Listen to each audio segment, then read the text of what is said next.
All right, thanks for listening while we take that short break here at Revolution Radio, freedomslips.com. And yeah, we're going to get back to your host.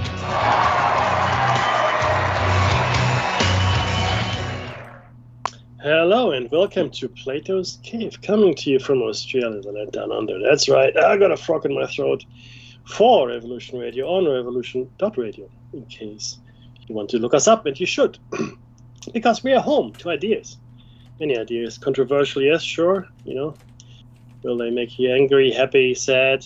Yes, and yes. It's going to be a cocktail of emotions, shaken, not stirred. Importantly, though, the station is not sponsored by anyone but you, the listener. So if you can afford to donate, please do. Any currency is good, including crypto, of course. Gold is fine. Gold is looking pretty good.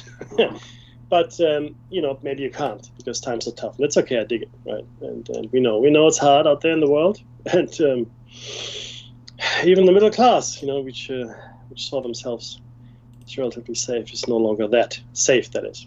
So if you can't donate, tell people about the station. Tell them about the shows that you like. Tell them about the shows that you hate. Tell them to come and have a listen. Today is the 27th of February, 2025, and I still haven't got a flying car. You can catch the cave on the air, on the line all the time, and on your smart device, soon to be implanted into your brain. So grab an app to listen anywhere or listen at home on the grace table of digital radio, because we're going to be acid tagged. That's right, the parasites are going to acid tag us. You know what's going to happen? Elon's got the chip. He's got the chip. It's ready. Oh, yeah. Oh, yeah. I'm not religious, but, take that number, the number of the beast. I don't know, guys. You're making common cause with the devil, if that's your belief system. Not mine, but a version of could something be. like that. Could be, yeah. It's what it is. Might even talk about that a bit today. But you know what? Archives are free. Archives are super free, which means they're gratis, umsonst, nothing down and nothing after. So come on in and enjoy the archives for free. Another good reason, of course, to donate before we start broadcasting at you in anger. And I'm doing this in 3 minutes. That's pretty good. We would like to acknowledge the traditional custodians of the land from which we broadcast. And for Dave, It's the Dark and John. thank you, sir. For myself, the Dark people, of course, and we would like to pay our respects to others past, present, and future. My apologies for the poor audio I seem to have had a couple of shows ago. Oh. It was because of this. Can you hear this? Can you hear this? Yeah, the terrible mouse. No.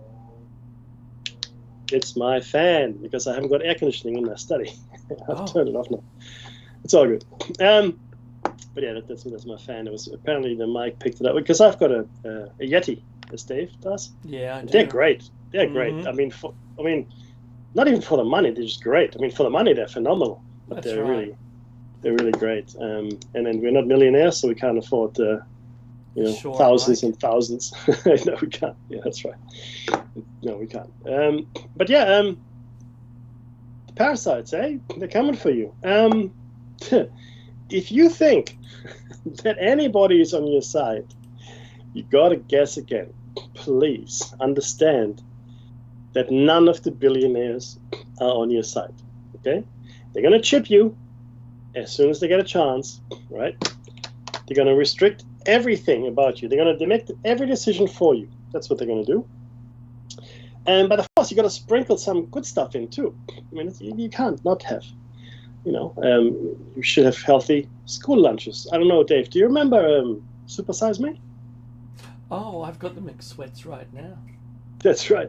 So Morgan Spurlock, he actually died, believe it or not. He's passed away. But not as a direct result of doing the film at the time.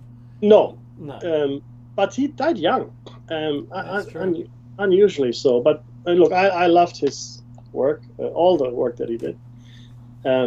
He did a couple more afterwards, but none were as successful as Super Size Me. He actually changed the face of McDonald's. Before. That's right. After salad. Nah, exactly. That's exactly right. And they did away with the supersize. Okay. Mm-hmm. There's no more supersize option. Anyway, in his documentary, gallon of soda. In his documentary, it was half a gallon. It was half a gallon. I remember they had the gallon. 4 liters, really? Yeah, it was ridiculous. Nobody drinks not even a family drinks 4 liters. You don't drink 4 liters of Coca-Cola in a week. Okay.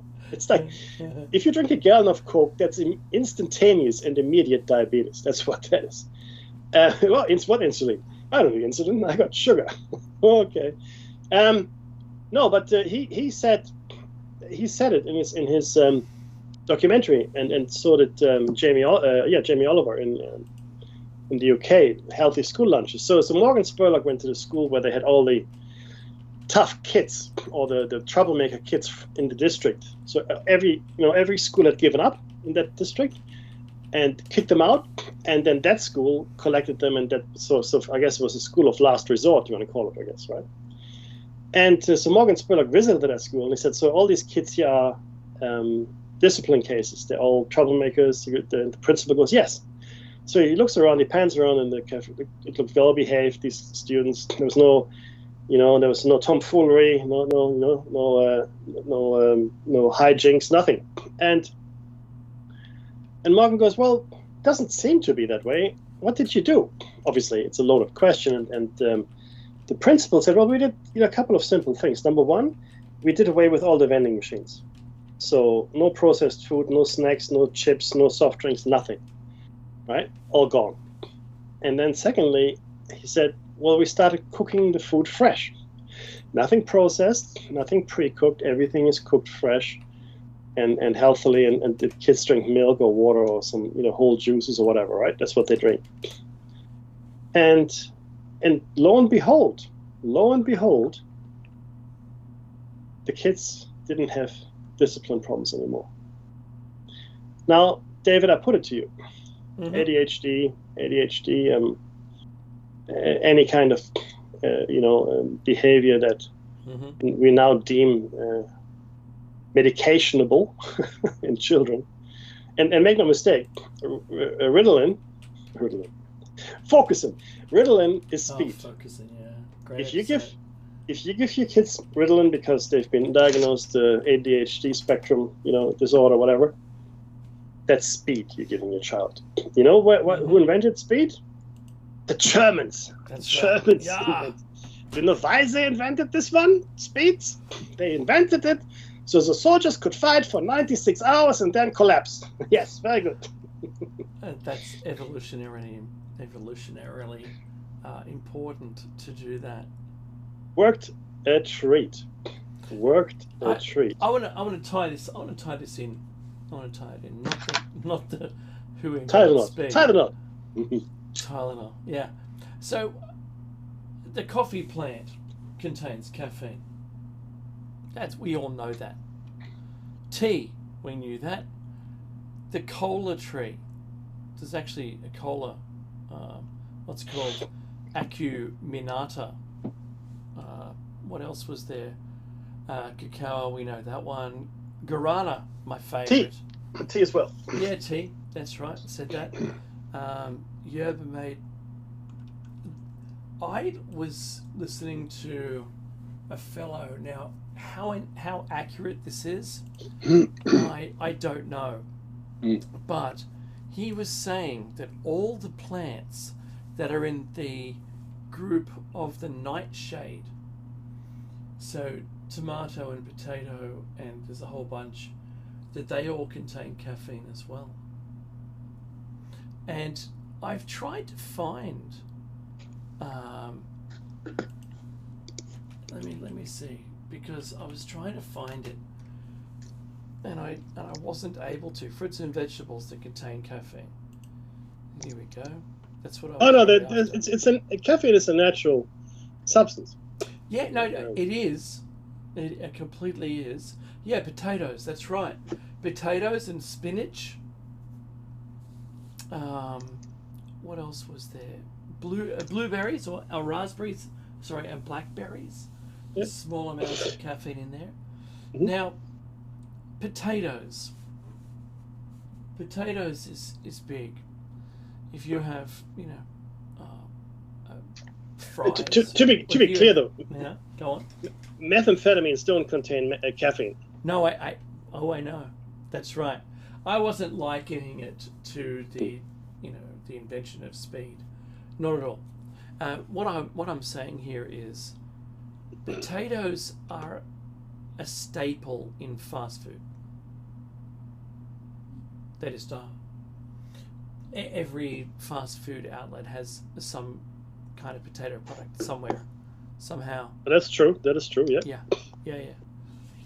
Now, spinach. That's another one.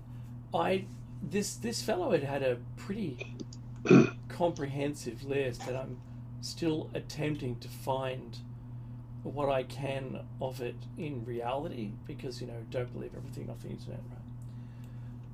And as soon as you said that, it sparked me. It sparked me because it is everywhere. It's prevalent. I know that we have potatoes here. I just did a potato bake the other day with the kids, and they helped me make it. Tremendous. I've always liked potatoes. Like I've said before, I've got Irish background, so and I've got ancestors now rolling in their grave because that accent was terrible. So I like a potato. Ukrainian background likes potato. I swear, in the USSR, Mickey. That's why I like my vodka. Vodka. We like the vodka, yes. Vodka. And if you come and visit me at Bathurst on top of the hill for the week when I'm camping, I do drink some vodka there. So, but the night I was surprised about the nightshade containing caffeine and all of the relative family group of plants from the nightshade, because nightshade's poison. And if you have rotting potatoes, say, and I've said this before on the show, but in a basement, say you've got a wooden crate in in the dark, which is where you should keep them, because otherwise they'll start growing. If you do that, but they rot, the gases given off by rotting just regular potatoes is nightshade in an aerosol, and you can die by inhaling it. It's got to be a lot, and it has to be there for a while and untouched, but if you disturb it, it's really dangerous. So those murder stories or death stories, stories that were unsolved. There was one of those with a family that inherited a house. It was true, and they went there and started cleaning up the house, and people didn't emerge from the basement. And as new people went down to the basement, they also began piling up and not returning. It was a crazy case. It was in the US. Crazy case. Anyway, so going back to diet and children's behaviour, it is extremely important that we break away from long shelf life food that's processed in any way. All the things that we've done to ourselves, really importantly, we've done these things, we've had companies without the regulations that we, in hindsight, should have put in place to control what goes into food. But as soon as someone says, that red colour, because that's what we grew up with when I was a kid, everything had red colouring in it. And, oh boy, that's fantastic if you want people to run around. That's what you feed children at a birthday party right before they go home in the car. All the red food colouring products. That's what you do. Do that. That's for good sleep, that is. So as we'd grown up with all of those, now we have the 600s in chemical construction for foods. It used to be that you had actual sugar, and now you have, say, palm sugar or high fructose corn syrup. Is that right? High fructose corn syrup. Yep. Yes. So as we start to move into highly processed foods, you find more of these things in it, And I'm interested to see how it looks if we get in the time machine, and we go forward 5 years or 6 years. What are we doing? If we're farming on our own in very small groups with a limited population on the planet, well, that's one thing. But if we have still less processed foods, people that are upset that you can't just buy a pizza, from the supermarket and take it home and cook it. If there's things out there in the world that if you really liked today and they're not available in a few years' time, don't be too upset. It's good for you. Don't be too upset. All the chemicals we've put into the foods. So at my place at home, as is yours too, Mackie, I know, we make our own food. We make all of our own bread. Sourdough white bread, wholemeal. We don't do too much white bread, but we do. We make croutons or whatever. We do all of that. We don't make our own pasta like we used to, but we try to buy the nicer pasta that hasn't got a long shelf life. Think about this. Remember that song "Big Yellow Taxi"? No. Oh, the big yellow taxi took my lover away, right? But it's like, leave me the spots on my apples and leave me the birds and bees. So when you go into a supermarket and they've selectively chosen only the brightest, biggest red tomatoes, who are also one of the nightshades, and when you buy those products, remember this. The banana flavored lolly that's in the shape of a banana? Yep, I am familiar with that one. All right. I'm gonna tell you something might shock you. That banana shaped lolly or candy, if you will, if you're in the US, was actually modeled after a now extinct banana. When they modeled that, and I can hear him typing it, when they modeled that candy for bananas, the flavor they developed was identical to a banana that we no longer have. We've bred out all of the flavor. It's almost like plantain flavoring, but we've bred it away. It doesn't exist anymore. We now have larger, more flavorless bananas. Isn't that nuts? I like the apple. I buy the smaller bananas. You can actually buy them still. They're about the size of about my thumb, let's say, maybe bigger. And then they're not Cavendish variety, right? Yeah. What you're referring to is the Cavendish. You're right. The Cavendish is very big now, and it doesn't really have a lot of flavor. It really doesn't. Whereas the smaller bananas, these yes, they call ladyfingers or whatever, and they're even smaller ones yet for kids to take to school, like that's right. This thing. They are packed. They're jam-packed with flavor.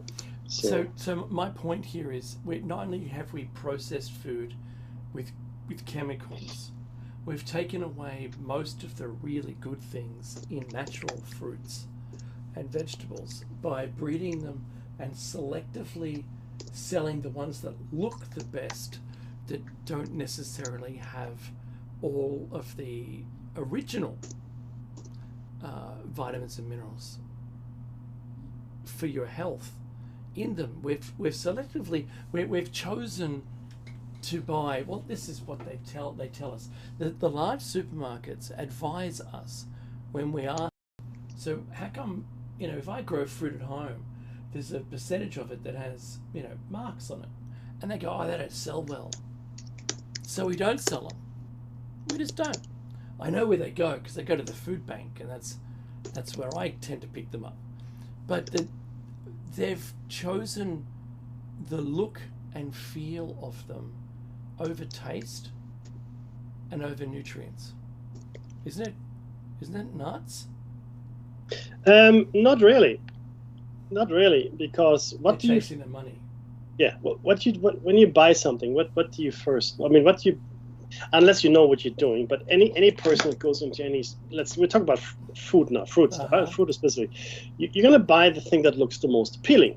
Ideally, the biggest, The first bite is with the eye. the firmest, whatever has the most appealing color, right? And if it's a good size, then you go, oh, well, that's a good size, whatever. And I had these oversized apples. I have had oversized. There's like these massive. What was the fruit? Oh, I can't think of it now. But it was just absurdly large. This fruit. If you went to David Jones Food Hall, you can get a mango that's the size of a person's head. Yeah, you can. And the truth is that the flavor just isn't there. And oh yeah, that's right. They had some really massive lychees, right? They're called dragon eggs. But the smaller lychees, and I like lychees, are much more flavorful. Right? They just are. And they in some of the supermarkets they've started something called the Odd Bunch. I don't know if you've seen this, Dave, where they sell fruit and vegetables cheaper that aren't perfect. So if they like dinky or they've got a funny shape or whatever, they clearly didn't pass quality control. But rather than chucking them out, they're selling them. And you know what? I buy them. And the avocados from the Odd Bunch, it's called Woolies, for example, they're brilliant. I've never had a bad avocado. Now, like what you really want is like a nice green avocado on the inside, no brown, nothing. Every single time the Odd Bunch gives me a great avocado. So it's a complete fabrication. It's a complete lie that we buy. And you know what they do in India, Dave? What do they do in India? Thank you for asking.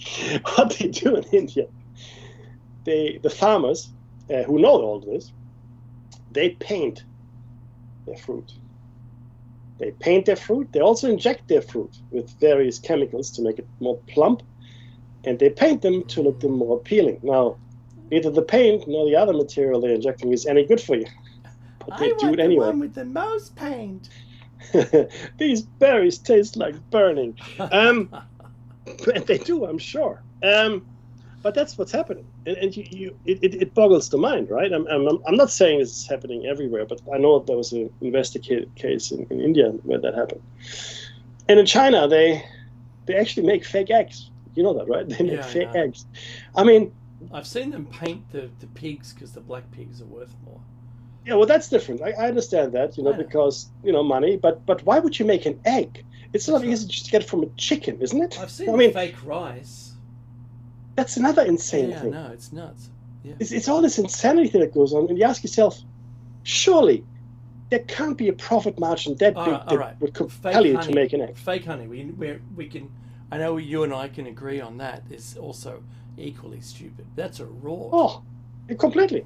In Australia, a well-known brand cut theirs with sugar. I mean, and a lot of sugar. Yeah, that's right. Isn't that mostly sugar? Well, but the funny thing is this: honey is one of those few substances that never goes off. That's right. You can leave honey in your shelf for 1,000 years, come back and still eat it. Mm-hmm. It might crystallize, but you heat it up a little and it'll be fine. You can even eat when it's crystallized; makes no difference. But it doesn't go off. Honey doesn't go off. Well, now that is olive oil or. I prove it's real honey, and not an imitation by putting like maybe a teaspoon on a plate.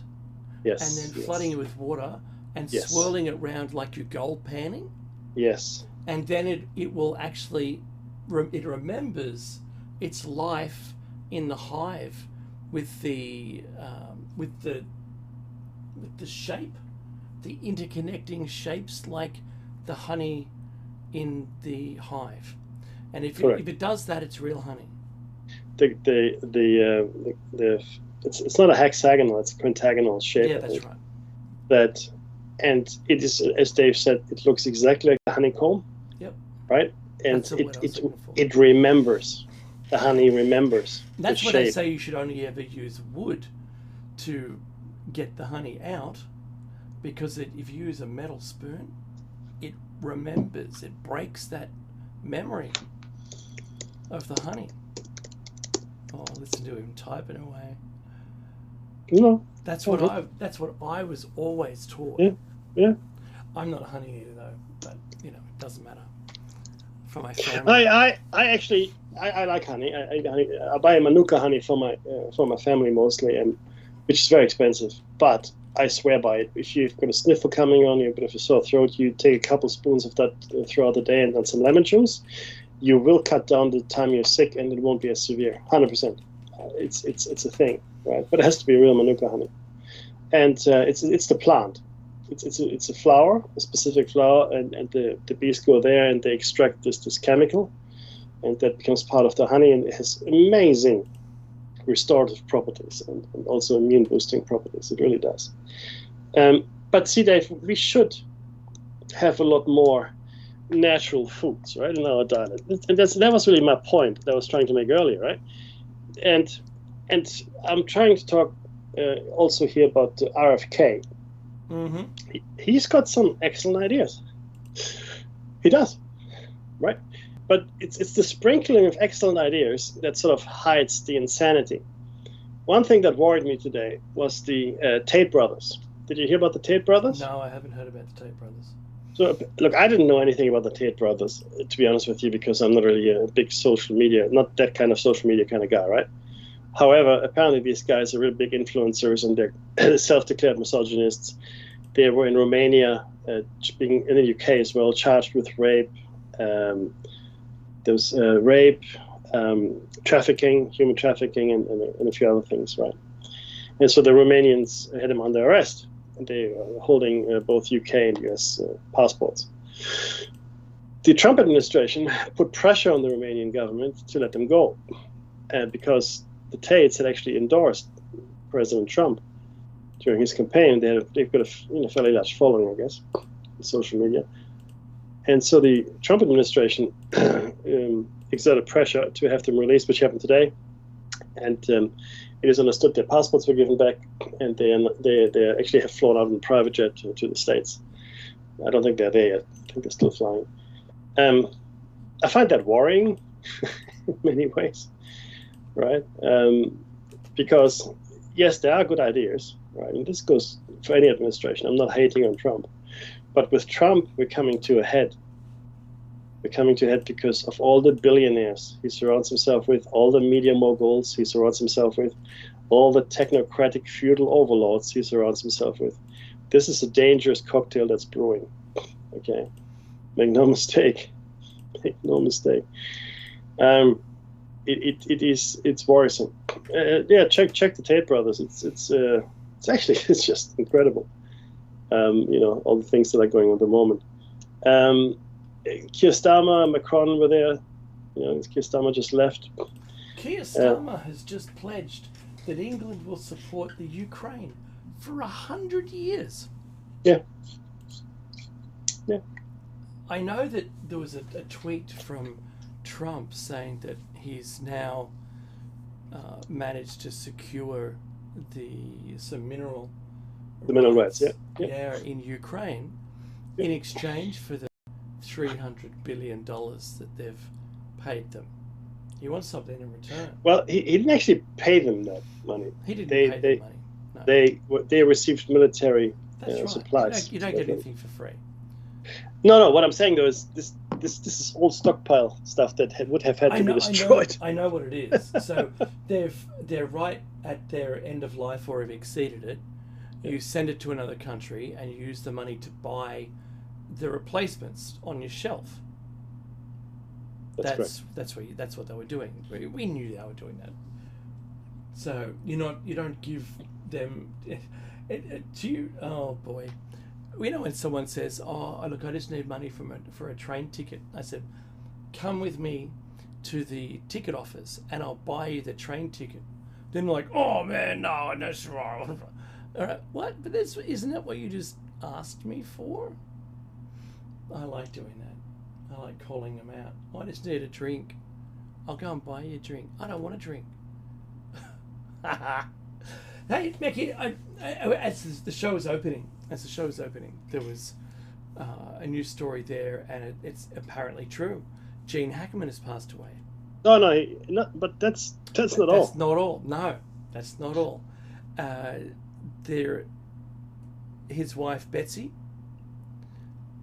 and also the dog, the pet dog, have all been found. They're all dead. They all died at the same time. Mm-hmm. Yep. So his wife's actually 30 years younger. So he's 93, right? So that's right. Pretty. And he wasn't a well man. He actually withdrew from the movie business because of his health, and then moved to New Mexico, right? So that's where he was found. I think Santa Fe. And his wife was 30 years younger, so she was in her 60s. Don't know about the dog. Police said it's not suspicious, unless there was like a gas leak or some other mishap like that. Yeah. If two people and their dog die at the same time, I don't care where you're from or where you live. It's suspicious. That's suspicious. Okay. I mean, what? I'm sorry, no. So there was a claim that the Sun, the paper, the Sun, or the website, the Sun, reported this story, and news.com.au is saying that that's the origin of the story is from the Sun. So if this is not true, if they're not all deceased, if it's only Gene and the rest of it is not real, then they're putting that on the Sun. And I've got to say that openly as well, because we're not calling for anything.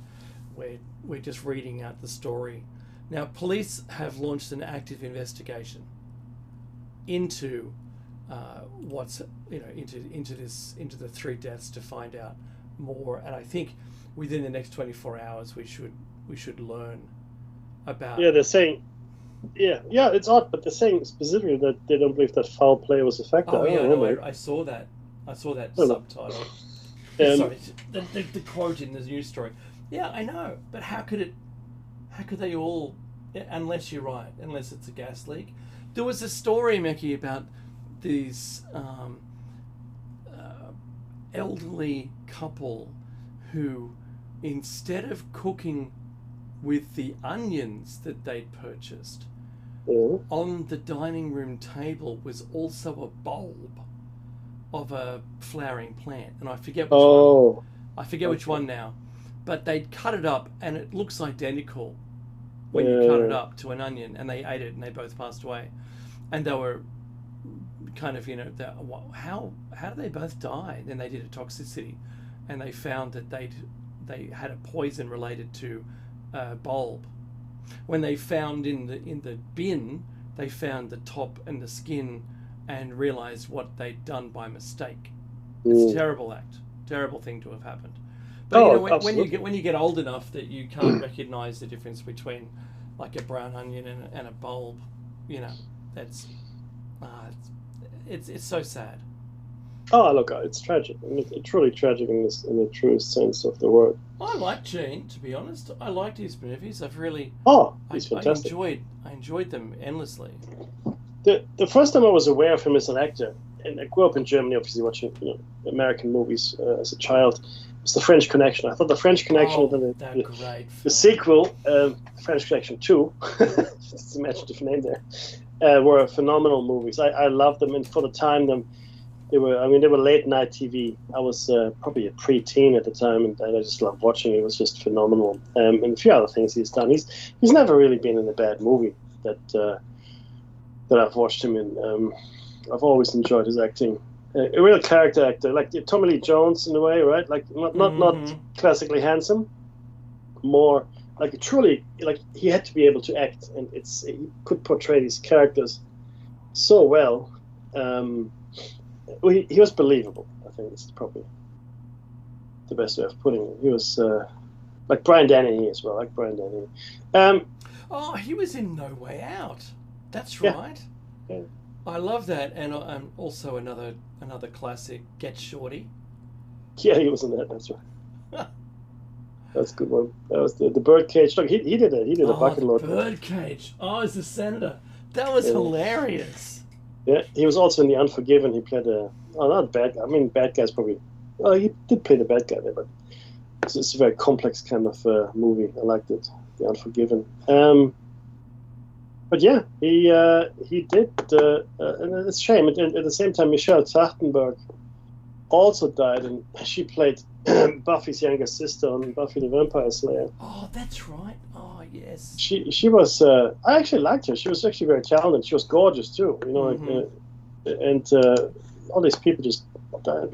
Apparently, she had been struggling for years. Like, you don't know this, right? You don't see them on the screen anymore. You don't know what's happening to these people, and that's right. all of a sudden they die. She was 39. Of course, she's 39 because she was like a teenager when she was doing Buffy back in the 90s. So that makes sense. It's you always forget. See, this is the thing, right? 2025 is as far away from 1980 as 1915, right? Oh, shush. And what? Who said that? It's a little bit scary. I know. It's look, because how far away does the year 2000 seem to you? Doesn't seem like 25 years ago. I know it is. I'm still living in the 90s and 80s, brother. Yeah, that's fine. In my head, I'm still there. Yeah.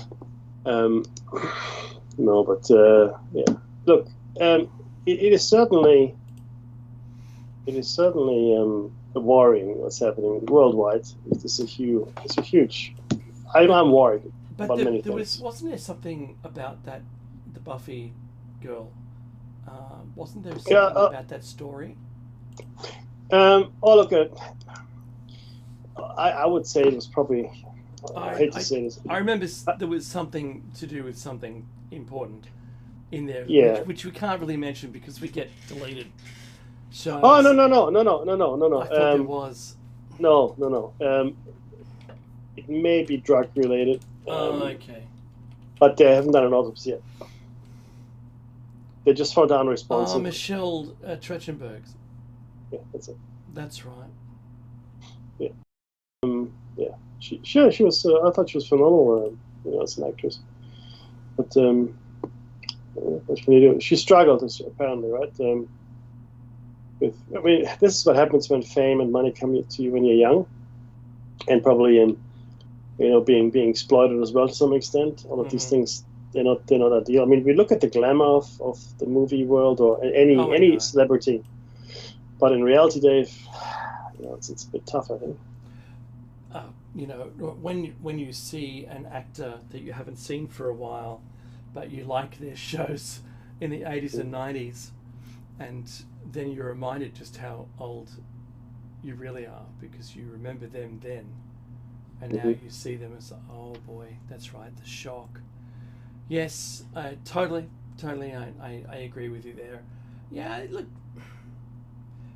at the end of every year, I watch, there's a YouTube channel they do a monthly and even a weekly, who famous is past, and how they were found and how they're remembered, and they do a little piece on them, and it's a lovely tribute. I think the tribute there is in their everlasting work on screen. That's where we know them. Yeah, their family know them as a different person, but that's how we remember them. You're always remembered through your best work, and I agree. Yeah, and I know it's more poignant now than ever. I have coming out of my mouth. So when you see people shine on screen, there's something beautiful about that. I know we're coming up on the Academy Awards. That should be this weekend. Is that right? Or next weekend or something like that. It's not very far away. Oh, really? Yeah. I always thought it was in April, but I'm a silly person. But we're reminded of how the fragility of life, I suppose, and that it's a great reminder to all of us to not yell at the person who cut you off. Don't ask to see the manager if your fries are cold. Do you know what I mean?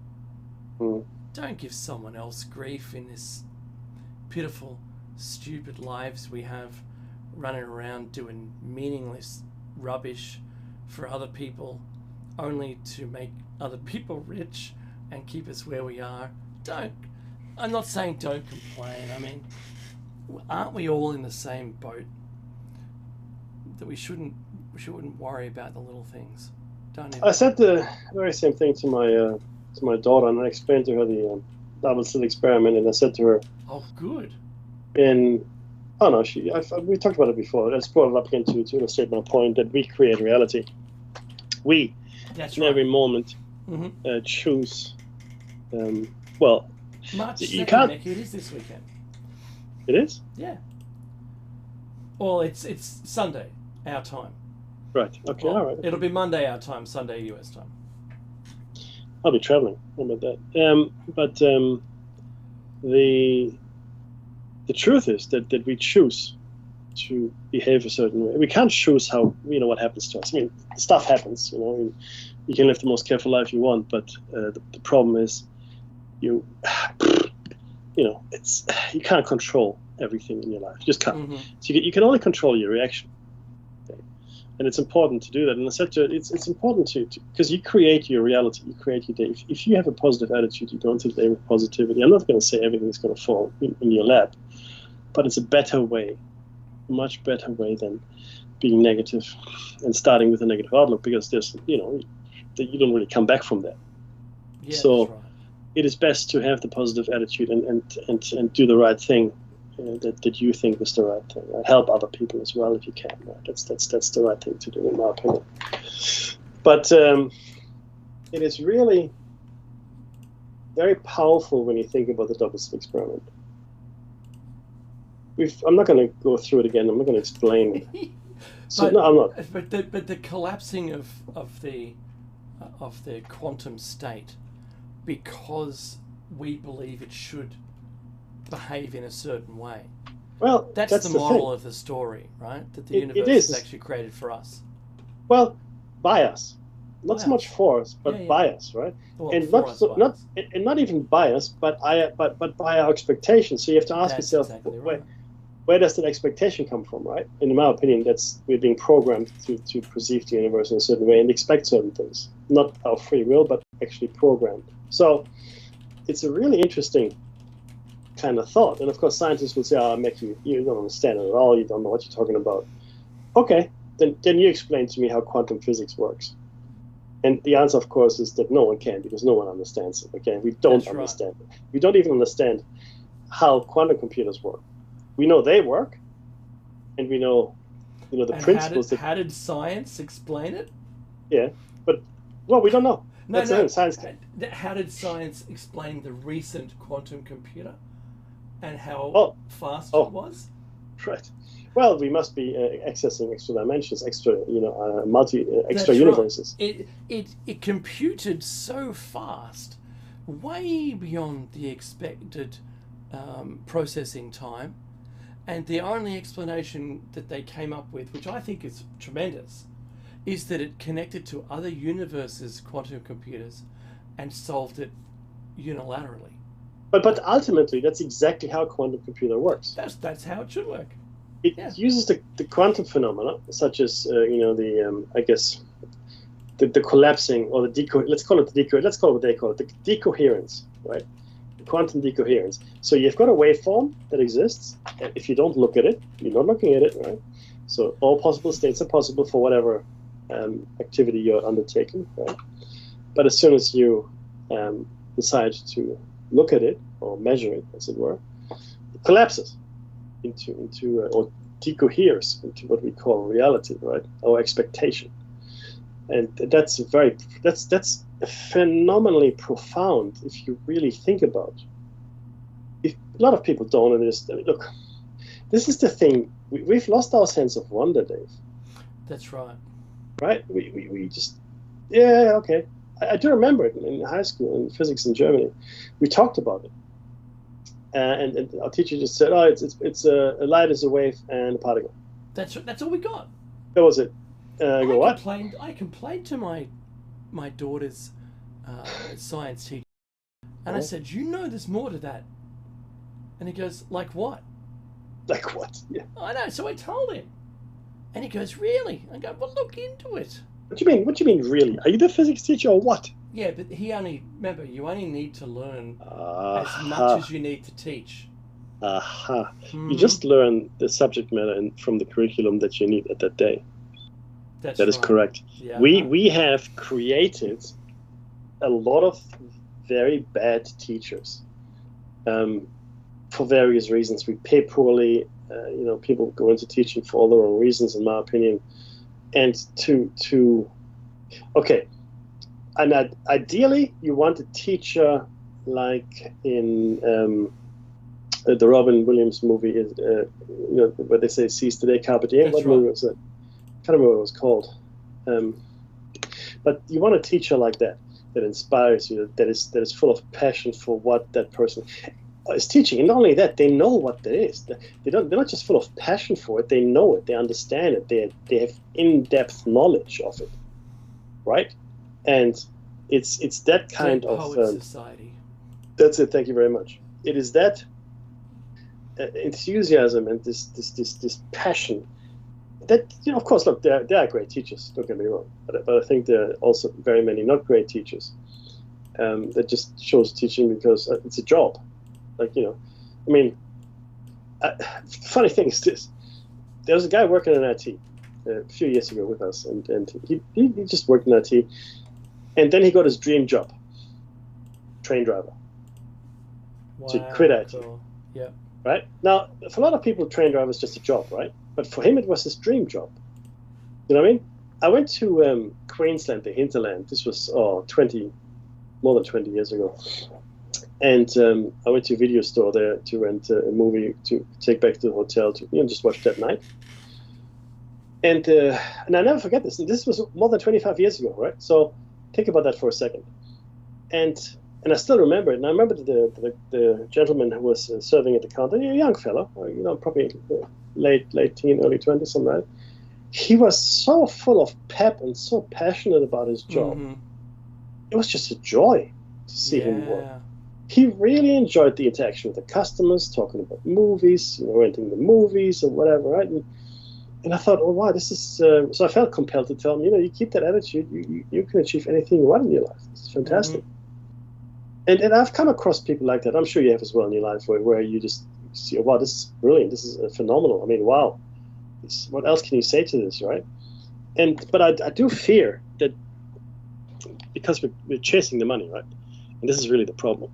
We're chasing the money, and a lot of our people that are passionate and capable and intelligent and would make wonderful whatevers choose to chase the money because that's a society we live in. Right, the good teachers, the really, really good teachers, will be paid a lot of money in private schools, in Australia at least. That's true. Okay, and in the public schools, well, I'm sure there are very many good teachers as well. Don't get me wrong, all right, but equally, why wouldn't they choose the better money? Why wouldn't they choose career advancement? If you're a really great teacher, then chances are that you will progress. You become like a department head, or you become a principal or whatever, vice principal, and then you move on and on and on. It's a regular career, and that's what happens in the world. But we don't put any importance on the actual teaching, as it were. It's just something we have to get through. I mean, there are tests now in Australia. We did very poorly. Remember this, the recent testing they did? I mean, we found so far behind in Australia. It's not even funny. It's not even a joke. It's horrendous. And comparative, like if you look at our neighbours. Yeah, of course. Yes. Right. Absolutely. It's even worse. But because this is the funny thing, Dave, right? Nurses,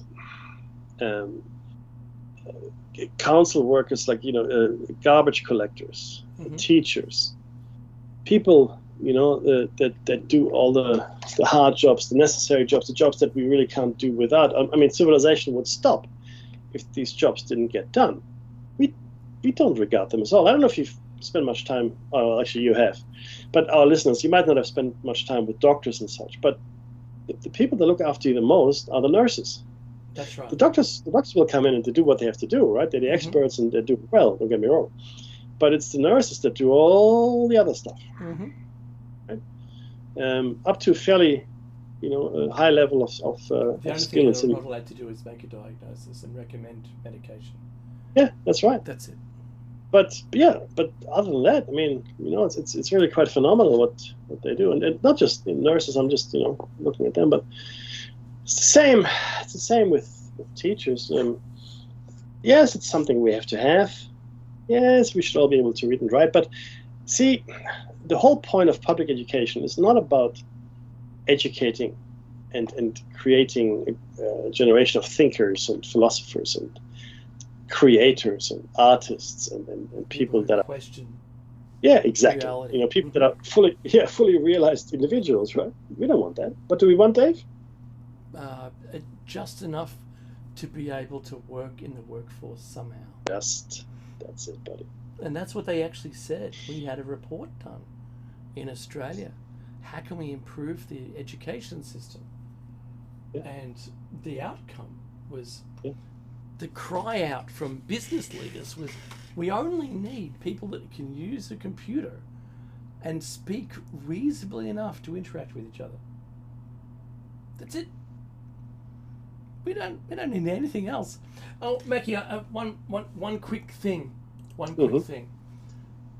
Tomorrow, our time, or the USA Today time, it's been announced that Pam Bondi, I watched her say that we're releasing the Epstein files. We'll see. Well, I know. I'll see. It won't be the videotapes. Someone has the tapes. Yeah. Someone has the tapes, and I don't think we'll ever see those hit the light of day. Remember, Trump went there, so his name's going to come up a lot. He's recently said, "Oh, I'm glad I never went to that island." He recently actually said those words. But I thought he'd already. Oh, yes, he was, and he was a good buddy with him. If you can rewrite history, Mackie, it's great, isn't it? That's exactly what you mean. They lived in the same neighborhood in Miami, down in Florida, there, right? They lived. I'm not saying they were neighbors, but they're not. I think they went to the same country club and all that, right? Oh, of course. They used to hang out, and of course they hang out. A whole bunch of people that hang out there. You can't say that because Trump said, he's a good guy. He likes young women. Who doesn't? I remember this interview he had. Oh, yeah, before all that happened. I mean, right? Yeah, of course. Yeah, it's phenomenal. And a lot of people in America, we're going in a few minutes, are increasingly unhappy because they thought that the cuts wouldn't affect them, which is funny, but it is. With so many people working in government, it's going to be it's going to be like 2 degrees to someone. Oh, absolutely. But not only that, right? Because, I mean, let's say you lay off, 100,000 people, right? That's right. There's a knock-on effect on the coffee shop, on the dry cleaner. We saw that in COVID over here. Yeah, on the building industry. Mm-hmm. Because, I mean, when you take someone's income away, then that person's just not going to spend anymore, right? And people that depended on that person's spending, or like a group of people, of course, that's going to go away, and you're screwed. So doesn't everybody in private industry just love employing ex-government workers? No. Oh yeah, that's absolutely. It's the best. The funny thing is, the tariffs, right? The tariffs that are being levied against products, yeah. Who do you think is going to pay for that? I don't know. So the consumer, brother, the end consumer. I knew. Everyone has. So we've lived through at least a 20% increase in goods costs. Thinking about what tariffs might mean for you and the things you purchase, I hope that they're produced locally at the same price as the tariff cost. We can't imagine it'll be cheaper. Temu, I don't think we're buying things off Temu anymore. So look, we'll see. We will see how this turns out. Look, and just to the Epstein files. I mean that would be. It's I mean, a lot of people believe that he was an asset for the Mossad. I think so too. He was collecting, so too. Mm-hmm. And even if he wasn't, he was definitely collecting blackmail material. 100%. 100%. Where are the tapes? Yeah, where are the tapes? And what's her name? Ghislaine. She's still alive, so she hasn't said peep. The funny thing is during the trial, right? And I know her friend was speaking, or her lawyer, I can't remember this. She would never say anything about anything. She kept repeating it in every interview. She would never say anything about anything. She would never, incriminate anyone else. She kept repeating it, and clearly she's still alive. So there you go. She could be being simplified right now, but who knows? Look, we've only got a minute left. Look, time flies when you're having fun and making fun of billionaires, right? No, but we have an issue with billionaires. So again, 100 billionaires, bottom of the ocean, good start. I love the leader. No, I'm over it. Come from me then. Just do what you must. But you go after him. I've had enough of gotten after. We can't afford billionaires anymore. This society, our world, cannot afford billionaires. Full stop. We can't. And there's the music. Thank you so much for listening. This has been Plato's Cave. Dave is going to be back on Sunday with Shiny Side Out. Yes. I might be elsewhere. Don't go anywhere. Something else is going to come up. That's awesome, I'm sure. But in the meantime, Dave, be safe. I really mean that.